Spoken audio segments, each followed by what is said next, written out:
today. I'm joined by Dan Kwach, who's the Managing Director for East Africa for Africa Data Centers. Dan, it's great to see you. Great seeing you as well, and quite a pleasure to have this conversation as we look forward to the ITW event that's coming up. But really, just to start off and maybe talk about what our organization does. Africa Data Centers, just as the name suggests, we are this Pan-African, hosting services provider that has got presence in different regions. So East Africa has been our traditional home, but of course we've expanded and we are now we've got presence in South Africa. Same case, we've got presence in Western Africa, and we are looking forward to expanding in other regions as well, where our customers have the need for the same kind of performance, the same kind of operational excellence, same kind of security, and similar access to that wide ecosystem that we do have by way of having the highly dense communication service providers, a very rich mix of financial sector players and other digital service providers. So having this digital IT ecosystem is something that we take seriously, because we believe really that as it is, data centers happen to be the heartbeat of the digital economy. So that's what ADC does across the African continent. And really, we are super excited and looking forward to ITW so we can have a conversation with our customers and other stakeholders in the market. Thank you. Thanks. I mean, you mentioned their expansion. It's been a busy 12 months with a fair few announcements. Is there anything that stands out as a highlight for you? Indeed. As it is, we've been through a lot of turbulent times. This has been one year where all businesses have been very cost conscious. But as Africa Data Centers, amidst that very big challenge that we see in our customers, I think the biggest milestone to me is the fact that we've been able to grow despite the challenges and the economic pressures that we do have. So we are looking at, we've just done a launch of a big hyperscale capacity that we've just launched in South Africa, and that's in Cape Town. And that adds to our hyperscale capacity in Southern Africa. You come down to Kenya as well. We actually having another expansion that is happening right in our in the very existing infrastructure, the very existing data center site that we do have. We also having an expansion that is ongoing in that space, and the same is happening in Nigeria as well. And of all the things, each and every expansion that we are doing, we try the much we can so that we are using cutting edge technology. So, just making sure that we are green by way of the energy solutions that we are using in these data centers. We are green in terms of the, cooling systems that we are incorporating in this environment, making use of renewable energy and reducing carbon emissions as much as possible, making sure that really at the end of the day, these data centers are future proof, not just serving today's customers, but really serving tomorrow's customers. So as the buzzwords are, right now, everyone is talking about artificial intelligence and how much it's going to disrupt or impact in the ICT landscape. As Africa Data Centers, we take pride that really we've built our data center facilities in such a way that they are going to really host future technologies to serve the African customers and to serve our African market. I mean, no shortage of things to do, and doing it at the scale that you do is impressive. And having the foresight of where customer demand's going to come from, forecasting that and building that into your next project, the technologies that you're bringing in, no shortage of things to be done, as you said. You mentioned a couple of pieces there, kind of AI, not looking to kind of steal ahead at all of what we're going to be covering at the event, but you'll be talking on a number of topics across agendas. So we have our ITW Africa connectivity focused agenda. We have our Data Cloud Africa data center focused event. And we also have our power and tower events. Now, you're going to be featuring on a couple of those. Would you like to tell us a little bit more about what you're going to be exploring, kind of key things you're going to raise within the specific sessions that you're on? Perhaps starting with the Kenya market focus. Yeah, indeed. So as Africa Data Centers, we are part of Cassava Technologies, and we've got this big vision that we believe in, that we really should be building digital infrastructure that leaves no African behind. And we live to that in terms of what we do. So one of the topics that I'll be, involved in is really just a Kenyan market focus, but it will really delve on the importance of connectivity. So that's one thing that really is at the heart of what Cassava Technologies believes in.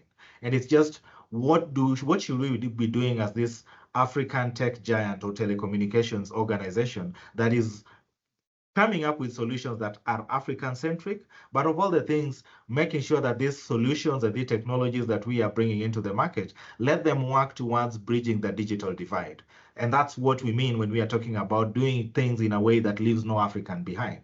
And there's no better starting point than really making sure that connectivity is something that really, as we believe is a right to each and every African, let's make sure that we are extending connectivity to each and every corner of this continent, because we believe that, it should really be a primary access. It should be a commodity that each and every African has access to. Same way we've got access to the basic needs that we have that we need every other day. We tend to feel that connectivity should be one element that as well is very important, and all of us should then be having access to it in a way that is cheaper or affordable for each and every African. So yeah, we'll be talking about the importance of connectivity and what we should be doing on that front to make sure that there is, proper legislation on how to make sure that access to technology is not prohibitive, but rather, so supported by the governments that we have in Africa, the regulators that we have in Africa, and of all the things, let it be done in such a way that it's not really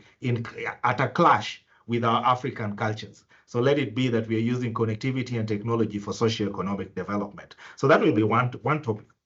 The other element really touches on, the role of, how to make sure that we are positioning power or energy distribution and generation models rightfully to be used in technology environments. How do we, as a data center operator, how do we make sure that, we've got proper models to proper contracts in place and financing options that can then make sure that ultimately we are having, the power at the right price point to our customers. And of all the things, again, like I touched on in terms of renewable energy, let it be that this energy is actually green.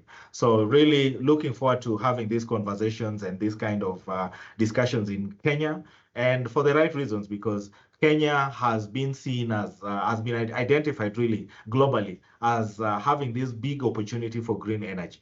So how do we make sure that we can tap into this green energy opportunity that we have in Kenya for purposes of making Kenya a digital economy hub to support not only Kenya or East Africa, but really the globe. But as it is, you support the globe because you are supporting your own home. So charity begins at home. So I always look at it that really Kenya should and we must actually work towards serving our brothers and sisters on the continent, and ultimately then, sharing on that technology pie that serves the globe, so to speak. Thanks. Yeah, and hopefully, look, this provides the platform for those conversations to have it happen, for the takeaways that we need to build upon what we already have there. And as you say, keeping that end goal of equitable connectivity in mind throughout and working towards that.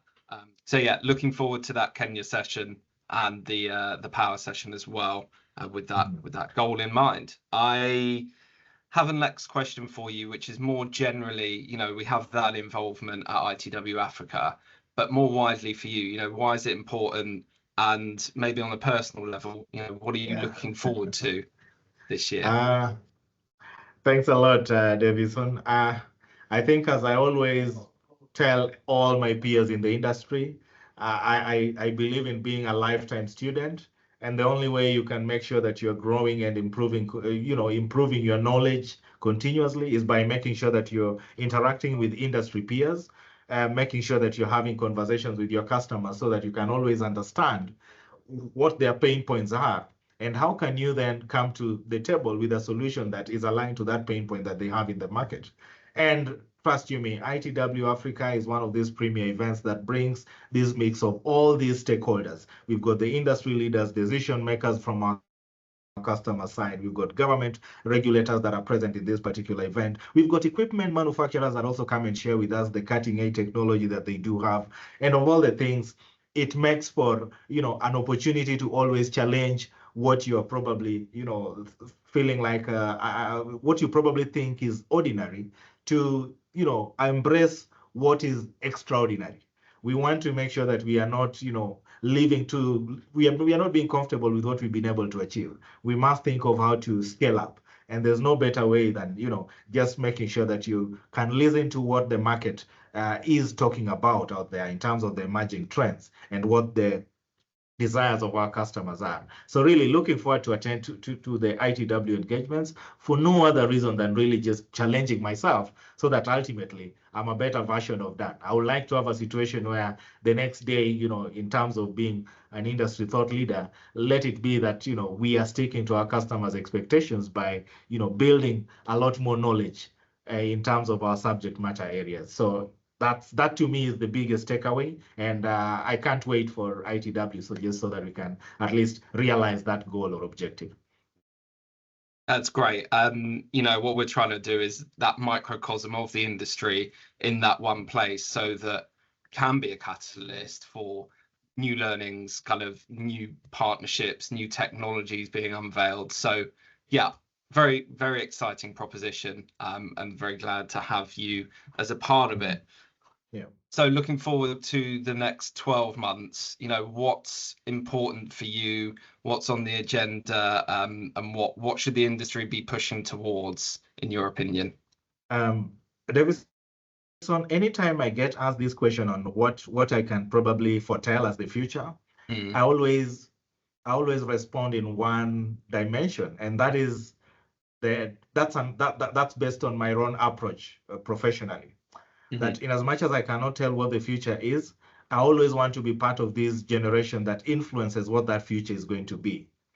So really, as the data center players and operators, I sit in the technology service providers of Kenya's board as a director, and I represent data centers as a sector interest group. So one thing that I can actually maybe talk of in terms of what we should be doing as the industry leaders, let's make sure that we are embracing renewable and sustainable energy solutions and programs as technology service providers that we are. So sustainability should form one of our strategic pillars as ICT service providers. The other thing we should also be thinking about is really not leaving a gap in terms of talent. So that talent development is something that, to me, is something we should be working hard at. And for me, talent development, transcends. It goes beyond just making sure that we've got people who have an understanding of what technology does, but let it be that they can actually translate the concepts on technology into solutions that address Africa's socioeconomic needs. That to me is a big thing, and I think that relates to it has a segue into innovation and making sure that technology is not just the soundbite, but really we are making use of it to address Africa's priority challenges, and that can be on food security. I always want to be as basic as possible. That can be on health and medical services, so to speak. That can be something that is also going to maybe enhance digital inclusion or financial services inclusion, like is happening in the fintech space. That could be something that is going to help Africa address maybe issues to do with security and data privacy. Those are the concerns that I feel are primary.